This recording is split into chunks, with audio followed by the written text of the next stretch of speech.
തുടരുന്ന മമ്മൂട്ടി മാജിക് കണ്ണു നനയിച്ച് മോഹൻലാലിന്റെ തിരിച്ചുവരവ്. ഈ വീഡിയോ നിങ്ങളുടെ മുന്നിലേക്ക് സമർപ്പിക്കുമ്പോൾ ചെറിയൊരു കാര്യം, മറ്റൊന്നുമല്ല, നമ്മുടെ ചാനൽ നിങ്ങൾ ഇതുവരെ സബ്സ്ക്രൈബ് ചെയ്യാതെയാണ് കാണുന്നതെങ്കിൽ ദയവ് ചെയ്ത് ചാനൽ ഒന്ന് സബ്സ്ക്രൈബ് ചെയ്യുന്ന കാര്യം പരിഗണിക്കണം. കൂടാതെ നോട്ടിഫിക്കേഷനായി താഴെ കാണുന്ന ബെൽ ബട്ടൺ കൂടി അമർത്തണമെന്ന് പ്രത്യേകം താല്പര്യപ്പെടുകയാണ്. തുടരുന്ന മമ്മൂട്ടി മാജിക് കണ്ണു നനയിച്ച് മോഹൻലാലിന്റെ തിരിച്ചുവരവ്. സൂപ്പർ താരങ്ങൾക്ക് 2023 എങ്ങനെയാണെന്ന് നോക്കിക്കാണുകയാണ് ഈ വീഡിയോയുടെ ലക്ഷ്യം.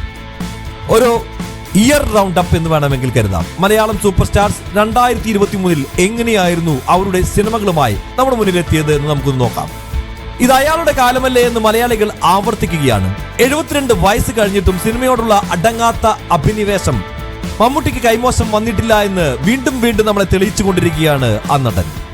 സൂപ്പർ താരങ്ങളെല്ലാം മലയാളികളെ തൃപ്തിപ്പെടുത്തിയ വർഷത്തിൽ ബോക്സ് ഓഫീസിൽ മാത്രമല്ല അഭിനയത്തിലും മലയാളത്തിലെ സൂപ്പർ താരങ്ങൾ മികച്ച പ്രകടനങ്ങൾ കാഴ്ചവെച്ചപ്പോൾ മുൻവർഷത്തെ മിന്നുന്ന ഫോം മമ്മൂട്ടി തുടരുകയും പരാജയങ്ങളുടെ പടുകുഴിയിൽ നിന്ന് ഒരു ഫീനിക്സ് പക്ഷിയെ പോലെ മോഹൻലാൽ കുതിച്ചുയരുകയും ചെയ്ത വർഷം കൂടിയായി മാറുകയായിരുന്നു 2023. 2023 താരരാജാവായി വലസിയത് മമ്മൂട്ടി തന്നെയാണ്. ഇത് അയാളുടെ കാലമല്ലേ എന്ന് മലയാളികൾ ആവർത്തിക്കുകയാണ്. 72 വയസ്സ് കഴിഞ്ഞിട്ടും സിനിമയോടുള്ള അടങ്ങാത്ത അഭിനിവേശം മമ്മൂട്ടിക്ക് കൈമോശം വന്നിട്ടില്ല. അത് വീണ്ടും തെളിയിക്കുകയാണ് അദ്ദേഹം. ഓരോ വർഷം കഴിയും തോറും തന്നിലെ നടനെയും സൂപ്പർ താരത്തെയും മമ്മൂട്ടി മിനുക്കിക്കൊണ്ടിരിക്കുകയാണ്. അങ്ങനെ മിനുക്കി എടുത്ത് ലിജോ ജോസ് പെലിശ്ശേരി സംവിധാനം ചെയ്ത നൻപകൽ നേരത്തും മയക്കമാണ് ഈ വർഷത്തെ മമ്മൂട്ടിയുടെ ആദ്യ ചിത്രമായി എത്തിയത്. ഒരു മയക്കത്തിനിടയിൽ ജെയിംസ് സുന്ദരമാക്കി മാറുന്ന കാഴ്ചയാണ് നമ്മൾ കണ്ടത്. അങ്ങനെ ജെയിംസ് സുന്ദരമായി മാറുമ്പോൾ അടുത്തൊരു മയക്കത്തിൽ സുന്ദരം ജെയിംസ് ആയി മാറുകയും ചെയ്യുന്നു. രണ്ട് വ്യത്യസ്ത ധ്രുവങ്ങളിലുള്ള കഥാപാത്രങ്ങളെ മമ്മൂട്ടി എന്ന നടന ഇതിഹാസം അതിശയിപ്പിക്കുന്ന അഭിനയ മികവിലൂടെ പകർന്നാടുകയുണ്ടായി ആ സിനിമയിൽ. ഈ ചിത്രത്തിലെ അഭിനയത്തിന് മികച്ച നടനുള്ള സംസ്ഥാന അവാർഡും നടൻ മമ്മൂട്ടിയെ തേടിയെത്തി എന്നുള്ളത് അത്ര ചെറിയൊരു കാര്യമായി തള്ളിക്കളയാൻ സാധിക്കില്ല. ഉദയകൃഷ്ണയുടെ തിരക്കഥയിൽ ബി ഉണ്ണികൃഷ്ണൻ സംവിധാനം ചെയ്ത ക്രിസ്റ്റഫർ തിയേറ്ററുകളിൽ അമ്പെ പരാജയപ്പെട്ടപ്പോൾ നടൻ എന്ന നിലയിൽ മമ്മൂട്ടിക്ക് കാര്യമായി ഒന്നും ചെയ്യാനില്ലാത്ത ചിത്രമായി മാറുകയായിരുന്നു ക്രിസ്റ്റഫർ. ഈ പരാജയത്തിന് മമ്മൂട്ടി മറുപടി നൽകിയത് കണ്ണൂർ സ്ക്വാഡ് എന്ന ഗംഭീര സൂപ്പർ ഹിറ്റിലൂടെയാണ്. റോബി വർഗീസ് രാജ് എന്ന നവാഗതനായ സംവിധായകനെ വിശ്വസിച്ച് ചിത്രം നിർമ്മിക്കാൻ വരെ തയ്യാറായ മമ്മൂക്കയാണ് യഥാർത്ഥ കലാകാരൻ എന്ന് വേണമെങ്കിൽ നമുക്ക് പറയാം. അത്രയും ഉറപ്പോടുകൂടി തന്റെ പണം പോയാലും കുഴപ്പമില്ല, ഈ സിനിമ വിജയിക്കും എന്നുള്ള ഉറച്ച വിശ്വാസത്തോടുകൂടി റോബി വർഗീസ് രാജിന്റെ പിന്നിൽ അണിനിരക്കാൻ മമ്മൂട്ടി കാണിച്ച ആ ധൈര്യം, അതാണ് കണ്ണൂർ സ്ക്വാഡ് എന്ന മെഗാ വിജയത്തിലേക്ക് ചിത്രത്തെ നയിച്ചത്. 100 കോടിയുടെ ബിസിനസ്സാണ് ചിത്രം അന്ന് സ്വന്തമാക്കിയെടുത്തത്.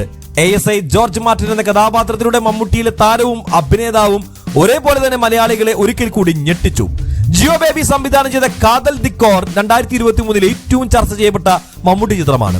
സ്വർഗാനുരാഗിയായിട്ടാണ് മമ്മൂട്ടി ചിത്രത്തിൽ അഭിനയിച്ചിരിക്കുന്നത്. ശക്തമായ രാഷ്ട്രീയം സംസാരിച്ച ഈ ചിത്രത്തിൽ മമ്മൂട്ടി അവതരിപ്പിച്ച മാത്യു ദേവസി എന്ന കഥാപാത്രം മലയാളികളുടെ ഉള്ളിലേക്കുന്നതായിരുന്നു. ഒരു ഓഫ് ബീറ്റ് ചിത്രം എന്ന രീതിയിൽ മാത്രം കണക്കിലെടുക്കേണ്ടിയിരുന്ന ആ ചിത്രം തിയേറ്ററുകളിലെത്തി ദിവസങ്ങൾക്കകം വലിയൊരു വിജയമായി മാറുന്ന കാഴ്ചയും കണ്ടു.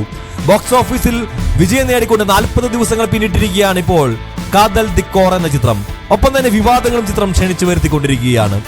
ചിത്രത്തിന്റെ കുഴപ്പമല്ല, വിവാദങ്ങൾ ഉണ്ടാക്കുന്നവരുടെ കുഴപ്പമാണ് അതെന്ന് വ്യക്തം.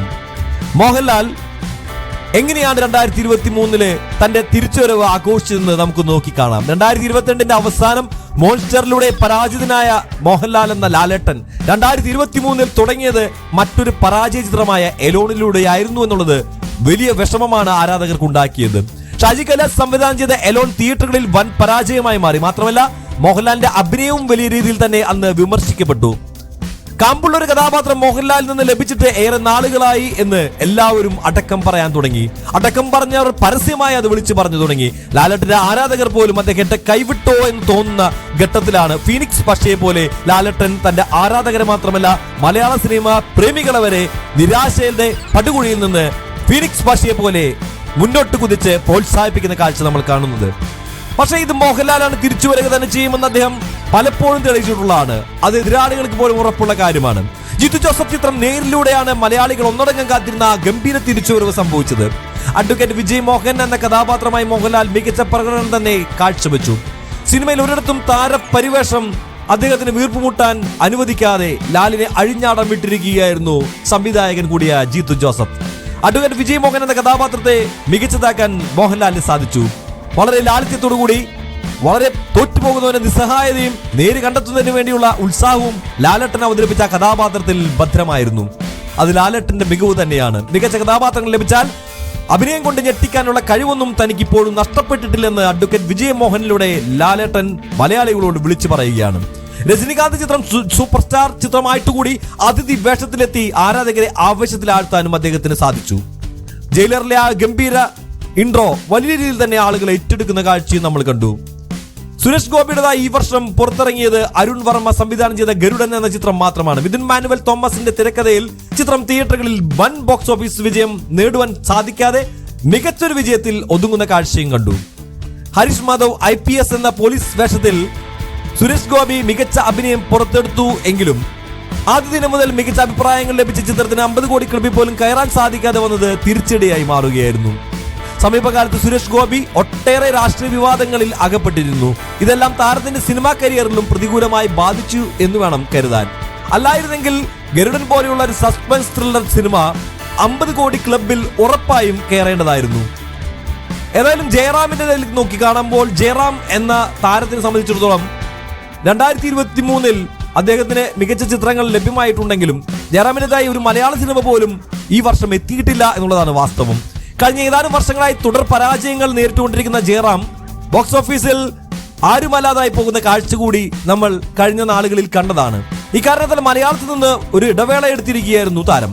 മിഥുൻ മാനുവൽ തോമസ് സംവിധാനം ചെയ്ത അബ്രഹാം ഓസ്ലറാണ് ജയറാമിന്റെ തിരിച്ചുവരവിന് വേണ്ടി മലയാളത്തിൽ ഒരുങ്ങിക്കൊണ്ടിരിക്കുന്ന ആ ചിത്രം. മമ്മൂട്ടി അതിഥി വേഷത്തിലെത്തുന്ന ഈ ചിത്രത്തിലൂടെ ജയറാം ഗംഭീര തിരിച്ചുവരവ് നടത്തുമെന്നാണ് മലയാളി പ്രേക്ഷകരെല്ലാം തന്നെ ഒരുപോലെ ആഗ്രഹിക്കുന്നതും പ്രതീക്ഷിക്കുന്നതും. ദിലീപ് റാഫി സംവിധാനം ചെയ്ത വോയിസ് ഓഫ് സത്യനാഥൻ ബോക്സ് ഓഫീസിൽ ശരാശരി വിജയമായി എന്നതൊഴിച്ചാൽ ജനപ്രിയ നായകന് യാതൊരുവിധ നേട്ടവും സമ്മാനിക്കാത്ത ഒരു വർഷമായിരുന്നു 2023. അങ്ങനെ വൻ മുതൽ എത്തിയ അരുൺ ഗോപിയുടെ ദിലീപ് ചിത്രം ബാന്ദ്ര കനത്ത പരാജയം തിയേറ്ററുകളിൽ ഏറ്റുവാങ്ങിയതും വലിയ ക്ഷീണമാണ് അഭിനേതാവ് എന്ന നിലയിലും താരമെന്ന നിലയിലും ദിലീപിന് നേടിക്കൊടുത്തത്. ദിലീപ് ഏറെ നിരാശപ്പെടുത്തിയ വർഷം കൂടിയായി മാറുകയായിരുന്നു 2023. പൃഥ്വിരാജിന് ഈ വർഷം മലയാള സിനിമകളൊന്നും തന്നെ ഉണ്ടായിരുന്നില്ല. KGF-ലൂടെ മലയാളികളുടെ പ്രിയ സംവിധായകനായി മാറിയ പ്രശാന്ത് നീൽ ഒരുക്കിയ സലാറിൽ പൃഥ്വിക്ക് മികച്ചൊരു വേഷം തന്നെ ലഭ്യമായിരുന്നു.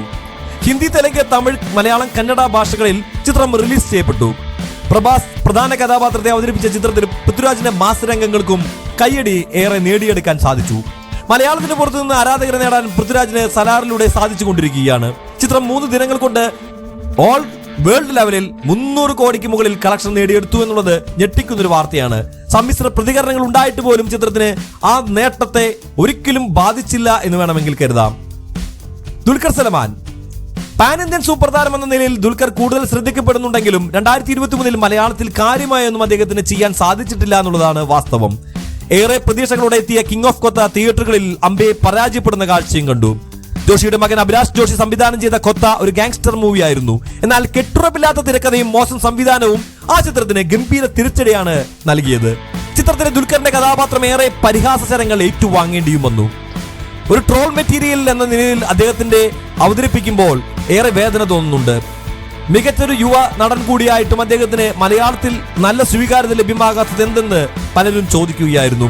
അഭിനേതാവ് എന്ന നിലയിൽ ദുൽഖർ ഇനിയും വളരാനുണ്ടെന്ന് പ്രേക്ഷകർ വിലയിരുത്തിയ വർഷം കൂടിയായി മാറുകയായിരുന്നു 2023 എന്ന് വേണമെങ്കിൽ നമുക്ക് കരുതാം. ആ വലിയ പാഠം ഉൾക്കൊണ്ടുകൊണ്ട് മികച്ചൊരു തിരിച്ചുവരവ് ദുൽഖർ സൽമാൻ നടത്തുമെന്ന് തന്നെയാണ് പ്രതീക്ഷിക്കുന്നത്. കാരണം ഇത് ദുൽഖറാണ്. നിവിൻ പോളി കുടുംബ പ്രേക്ഷകർക്കിടയിൽ വലിയ പിന്തുണയുള്ള നിവിൻ പോളിക്ക് 2023 വർഷം ഓർക്കാൻ തന്നെ ഇഷ്ടപ്പെടാത്ത വർഷമാകുമെന്നാണ് കണക്കുകൂട്ടുന്നത്. ഒട്ടും നല്ല വർഷമായിരുന്നില്ല 2023. രാജീവ് രവി സംവിധാനം ചെയ്ത തുറമുഖം, ഹനീഫ് അദീൻ സംവിധാനം ചെയ്ത രാമചന്ദ്ര ബോസ് ആൻഡ് കോ എന്നിവയാണ് നിവിൻ പോളിയുടേതായി റിലീസ് ചെയ്യപ്പെട്ട 2 മലയാള ചിത്രങ്ങൾ. 2 തിയേറ്ററുകളിൽ വൻ ദുരന്തമാണ് ഏറ്റുവാങ്ങിയത്. വൻ പരാജയത്തിൽ കലാശിച്ച ഈ ചിത്രങ്ങൾ നിവിന് മാത്രമല്ല സംവിധായകർക്കും വലിയ കോട്ടമുണ്ടാക്കി. മലയാളികൾ ആഗ്രഹിക്കുന്ന മറ്റൊരു ഗംഭീര തിരിച്ചുവരവാണ് നിവിന്റേതായി ഉണ്ടായത്. ടൊവിനോ തോമസ് മലയാളത്തിലെ സർവകാല ബോക്സ് ഓഫീസ് റെക്കോർഡുകൾ മറികടന്നാണ് 2023 ടൊവിനോ തോമസിന്റെ ഏറ്റവും വലിയ നേട്ടമായി നമ്മൾ കണക്കാക്കുന്നത്. ഒരു മൾട്ടി സ്റ്റാർ ചിത്രം എന്നത് പറയുമ്പോഴും ടൊവിനോ ചിത്രത്തിൽ നിറഞ്ഞു നിൽക്കുന്നുമുണ്ട്. ജൂഡ് ആന്റണി ജോസഫ് സംവിധാനം ചെയ്ത 2018 മലയാളത്തിൽ ഒരു പുതിയ റെക്കോർഡ് പിറന്നു വീണത്. ഒരു ഇൻഡസ്ട്രി ഹിറ്റായി ചിത്രം മാറിക്കഴിഞ്ഞു. ടൊവിനോയാണ് ചിത്രത്തിൽ കേന്ദ്ര കഥാപാത്രമായ അനൂപ് എന്ന എക്സ് മിലിറ്ററിക്കാരനെ അവതരിപ്പിച്ചത്. നീലവെളിച്ചം, അദൃശ്യജാലകങ്ങൾ തുടങ്ങിയ ടൊവിനോ തോമസ് ചിത്രങ്ങളും ഈ വർഷം റിലീസ് ചെയ്യപ്പെട്ടു. അഭിനേതാവ് എന്ന നിലയിൽ ഈ സിനിമകളിലും ടൊവിനോയ്ക്ക് മികച്ച പ്രകടനം പുറത്തെടുക്കാൻ സാധിച്ചു. ഫഹദ് നായകനായി എത്തിയ മലയാള ചിത്രം പാച്ചുവും അത്ഭുതവിളക്കും ഈ വർഷത്തെ വിജയ ചിത്രങ്ങളിൽ ഒന്നാണെന്നാണ് പറയപ്പെടുന്നത്. അഖിൽ സത്യനാണ് ചിത്രം സംവിധാനം ചെയ്തിരിക്കുന്നത്. ഹ്യൂമർ വേഷത്തിൽ ഫഹദ് മികച്ച പ്രകടനം കാഴ്ചവെച്ചു.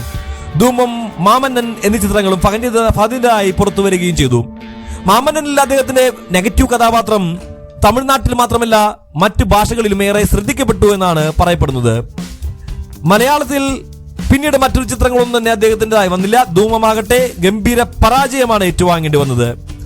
മികച്ചൊരു തിരിച്ചുവരവ് മലയാളത്തിൽ അദ്ദേഹത്തിന് സംഭവിക്കുമെന്ന് തന്നെ പ്രതീക്ഷിക്കുന്നു. ഈ വീഡിയോ നിങ്ങൾക്ക് ഇഷ്ടപ്പെടുന്നു കരുതുന്നു. വീഡിയോയെ കുറിച്ചുള്ള നിങ്ങളുടെ അഭിപ്രായങ്ങൾ താഴെ കാണുന്ന കമന്റ് ബോക്സിൽ ദയവ് ചെയ്ത് രേഖപ്പെടുത്തുക. മറ്റൊരു വീഡിയോ നമുക്ക് വീണ്ടും കാണാം. അതുവരെ എല്ലാവർക്കും ബൈ ബൈ.